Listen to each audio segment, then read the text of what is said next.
Hello friends, आज हम start करेंगे क्लास 12th का chapter number second sexual reproduction in flooring plants. Sexual reproduction in flowering plant chapter में हम कुल 5 पॉइंट एनसीईआरटी के अकॉर्डिंग कुल 5 पॉइंट दे रखे हैं, तो वो 5 पॉइंट पढ़ेंगे। सबसे पहला पॉइंट आता है फ्लोवर, उसके बाद में pre fertilization events and structure आता है।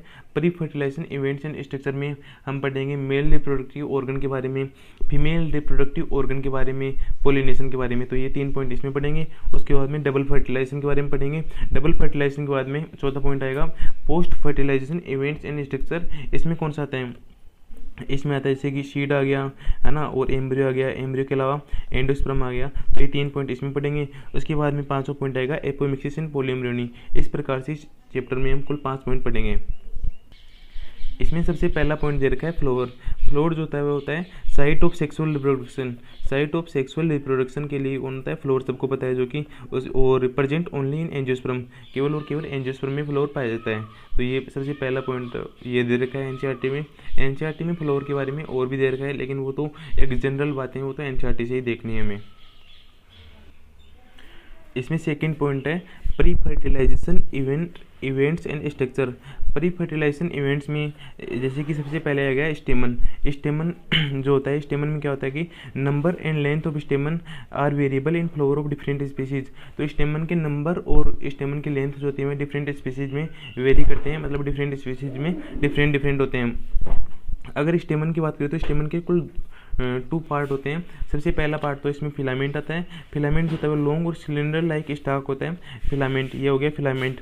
फिलामेंट जो होता है वो लॉन्ग और सिलेंडर लाइक स्टाक होता है। उसके अलावा अगर हम बात करें तो फिलामेंट जो होता है उसका प्रोक्सिमल एंड होता है, वो proximal end of filament attach to the thalamus और पीटल। तो जो फिलामेंट का प्रोक्सिमल एंड होता है वो या तो थैलेमस से या पीटल से अटैच होता है, जो कि कन्फ्यूजन वाला होता है कि प्रोक्सिमल एंड किस से अटैच होता है। ये क्वेश्चन भी आ सकता है कि फिलामेंट का प्रोक्सिमल एंड किस से अटैच होता है, तो कई बार क्या होता है कि हम एंथर कर देते हैं, तो वो गलत है। फिलामेंट का प्रोक्सिमल एंड अटैच होता है किसी थैलेमस से।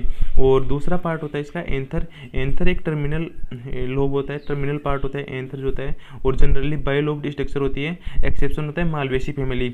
मालवेसी फैमिली जो होती है उसमें क्या होता है कि एंथर जो होता है वह बाइलोब्ड स्ट्रक्चर नहीं होती है, वो एक ही लोब प्रेजेंट होती है। इसमें मोनोलोब भी होती है और सिंगल लोब भी प्रेजेंट होती है। और अगर हम बात करें तो मोनोलोब्ड स्ट्रक्चर होती है और मोनोलोब्ड स्ट्रक्चर होती है, और मोनोथिकस होता है, डाइथिकस स्ट्रक्चर भी नहीं होता है। अगर हम एंथर की स्ट्रक्चर की बात करें तो एंथर की स्ट्रक्चर कुछ इस प्रकार से होती है। इसमें ये एंथर की स्ट्रक्चर एनसीईआरटी में जैसे कि गिवन वैसी है। और ये जो बीच में ये थीका होती हैं, इसमें थीका के बीच में लाइन ऑफ डेहिसेंस एक रेखा प्रेजेंट होती है, लाइन ऑफ डेहिसेंस बोलते हैं उसको। लाइन ऑफ डेहिसेंस होती है स्फुटन, जो परागकोश होता है वह स्फुटित होता है, तो उसमें हेल्प करती हैं। और ये पोलन ग्रेन्स इसमें ये थीका होती है, थीका में पोलन ग्रेन भरे हुए होते हैं। और अगर हम बात करें तो थीका के बीच में थीका में पोलन ग्रेन होते हैं। और थीका जो होती है उसमें क्या होते हैं, जैसे कि एक चारों कोनों पर 4 माइक्रोस्पोरेंजिया होती हैं। ये 4 माइक्रोस्पोरेंजिया होती हैं आगे पोलन सेक्स में विस्तारित होकर, मतलब कि पोलन सेक्स में डेवलप होती हैं। और ये पोलन सेक्स होते हैं उनमें पोलन ग्रेन होते हैं भरे हुए होते हैं, और इनको थीका बोलते हैं। ये एनसीईआरटी का एंथर का डायग्राम गिवन है। अब हम बात करेंगे transfer section of anther. Anther का जो ट्रांसफर सेक्शन है इसमें हमें बीच में तो दिखाई देता है कनेक्टिव। और अगर हम लेयर्स की बात करें तो सबसे बाहर की लेयर होती है एपिडर्मिस। एपिडर्मिस होती है एक सिंगल लेयर होती है। उसके बाद में सेकेंड लेयर होती है वो एंडोथीशियम आती है। एंडोथीशियम भी एक सिंगल लेयर होती है। उसके बाद में थर्ड लेयर आती है मिडल लेयर। मिडल लेयर जो होती है वो सिंगल लेयर नहीं होती है, वो 2 से 3 लेयर इसमें प्रेजेंट होती है। और सबसे लास्ट की लेयर जो होती है वो टेपिटम होती है, और टेपिटम जो होती है वो भी एक सिंगल लेयर होती है। इस प्रकार से कुल इसमें 4 लेयर प्रेजेंट होती हैं ट्रांसफर सेक्शन में देखने पर, और बीच में कनेक्टिव होती है। और ये 4 कोने जो होते हैं उसमें 4 माइक्रोस्पोरेंजियम प्रेजेंट होते हैं।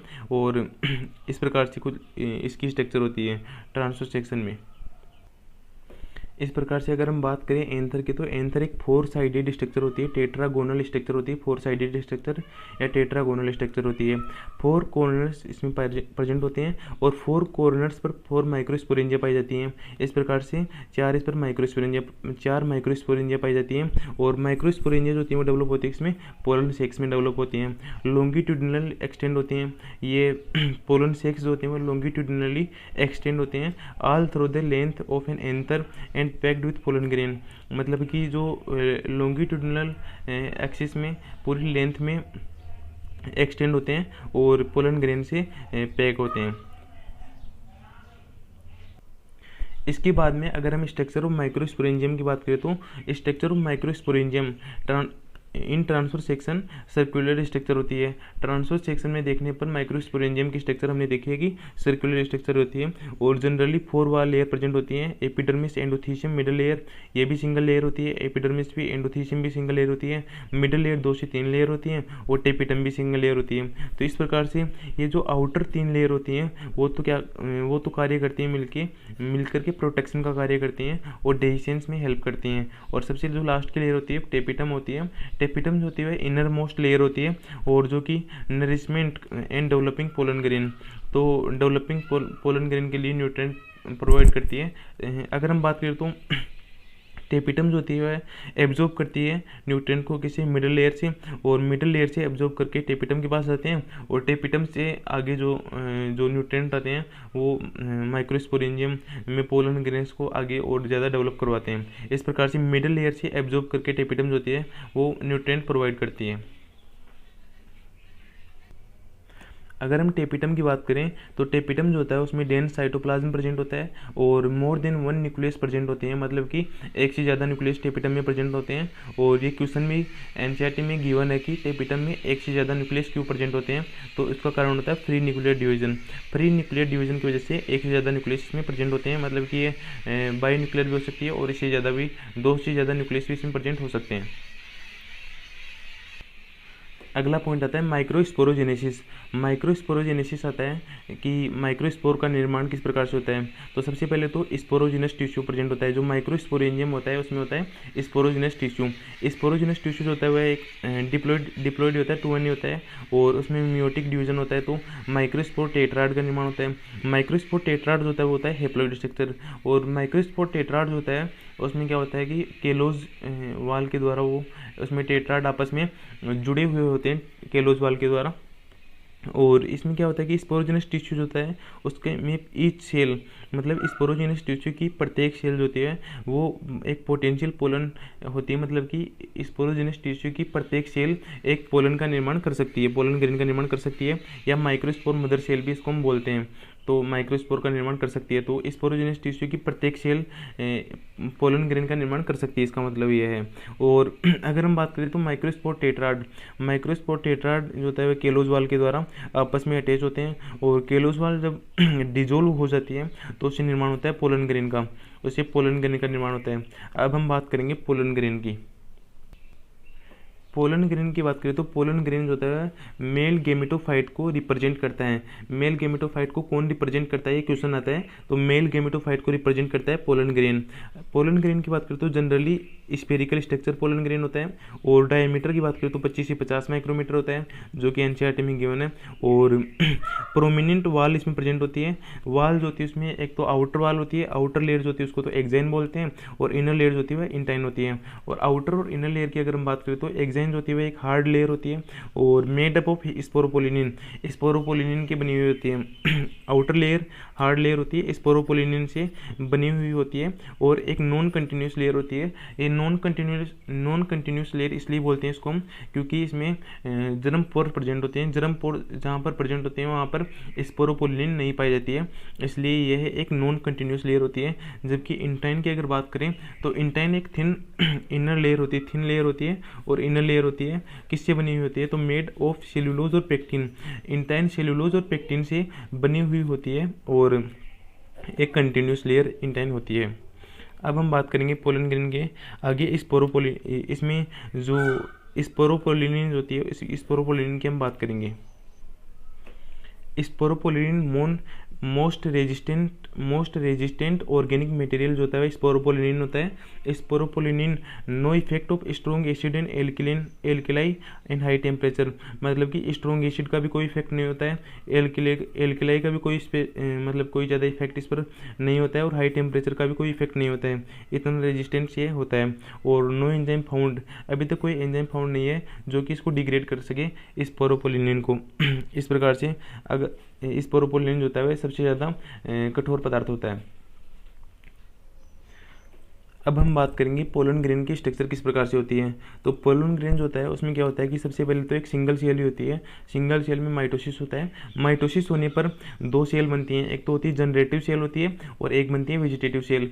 वेजिटेटिव सेल जो होती है वह साइज़ में बिगर होती है और जनरेटिव सेल साइज़ में क्या होती है, वो होती है स्मॉल साइज़ की होती है। इसमें बाहरी लेयर हमने बताया कि इस एक्साइन जो होती है बाहरी लेयर होती है जो कि स्पोरोपोलिन की बनी होती है, और इंटाइन होती है वह आंतरिक लेयर होती है जो किससे बनी होती है, जो बनी हुई होती है सेल्यूलोज और पेक्टिन से। अगर हम बात करें तो ये two shelled structure two shelled stage होती है ये, है ना, और टू शेल्ड के बाद में थ्री शेल्ड स्टेज भी आती है इसकी। तो लेकिन क्या होता है कि 60% जो एंजियोस्पर्म में इसमें ये पोलन ग्रेन्स होते हैं जब झड़ते हैं तो ये टू शेल्ड स्टेज में ही झड़ते हैं। शेड बोलते हैं इंग्लिश में, झड़ने को शेड बोलते हैं।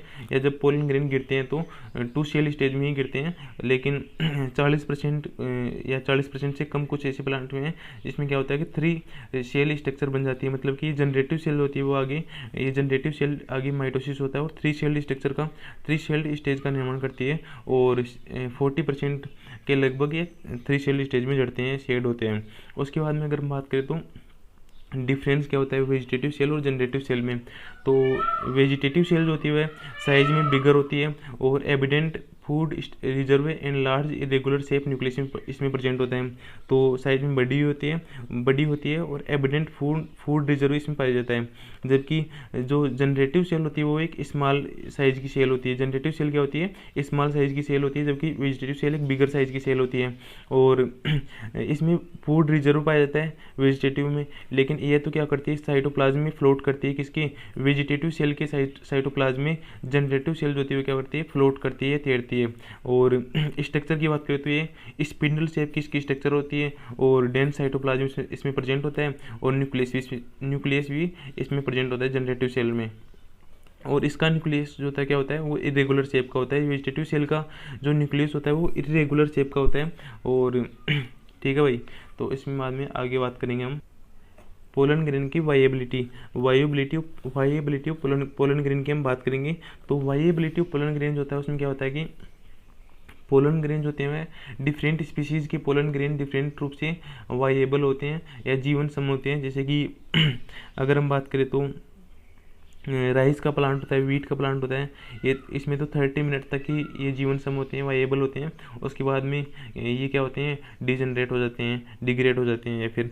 और इसके अलावा कुछ फैमिली आती हैं जैसे कि रोजेशिया आ गई, लेग्यूमिनोसी फैमिली आ गई, सोलिनेसी फैमिली आ गई। इसमें तो कुछ मंथ तक ही ये क्या होते हैं, वाइएबल होते हैं। और ये डिपेंड करते हैं किस पर, टेम्परेचर और ह्यूमिडिटी पर भी डिपेंड करते हैं कि कितने ये वाइएबल या जीवन सम रह सकते हैं। ये टेम्परेचर और ह्यूमिडिटी पर भी डिपेंड करते हैं। और अगर हम बात करें तो पोलन ग्रेन को हम स्टोरेज भी कर सकते हैं। जैसे कि हम सीड बैंक जो होते हैं उनमें क्रॉप ब्रीडिंग प्रोग्राम्स होते हैं, है ना, उसमें सीड बैंक में हम सीड को स्टोरेज करते हैं। इसी प्रकार से हम किसको, पोलन ग्रेन को पोलन बैंक में भी स्टोरेज कर सकते हैं। इसके अलावा लिक्विड नाइट्रोजन होती है -196 डिग्री सेंटीग्रेड टेम्परेचर पर हम पोलन ग्रेन्स को स्टोरेज भी कर सकते हैं। उसके बाद में बात करेंगे हम पोलन एलर्जी की। पोलन एलर्जी में क्या होता है कि पोलन एलर्जी में कुछ स्पीसीज़ के पोलन ग्रेन होते हैं ना, वो एलर्जी उत्पन्न करते हैं। जैसे कि अस्थमा हो गया, ब्रोंकाइटिस हो गया, और ये क्रोनिक रेस्पिरेटरी डिसऑर्डर होते हैं। अस्थमा और ब्रोंकाइटिस जो होते हैं वो क्रोनिक रेस्पिरेटरी डिसऑर्डर होते हैं। जैसे कि अगर हम बात करें तो पार्थेनियम आता है, पार्थेनियम में कैरोट ग्रास जो कि कंटामिनेटेड विथ इम्पोर्टेड वीट के साथ ये पार्थेनियम ग्रास या गाजर ग्रास, कैरोट ग्रास जो इम्पोर्ट हुई थी और जो कि एलर्जी का कारण होती है। इस प्रकार से पोलन एलर्जी होती है।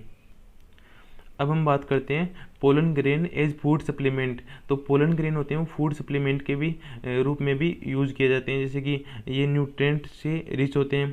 और pollen tablets as food supplement, तो पोलन ग्रेन में फूड के रूप में भी यूज़ किए जाते हैं और पोलन टेबलेट्स का यूज़ किया जाता है फूड सप्लीमेंट में। और जो वेस्टर्न कंट्रीज जो हैं उसमें क्या होता है कि ज़्यादा ये प्रचलन में है। जैसे कि टेबलेट्स और सिरप जो होते हैं वह पोलन ग्रेन की टेबलेट्स और सिरप ज़्यादा प्रचलन में है, किसमें, वेस्टर्न कंट्रीज में।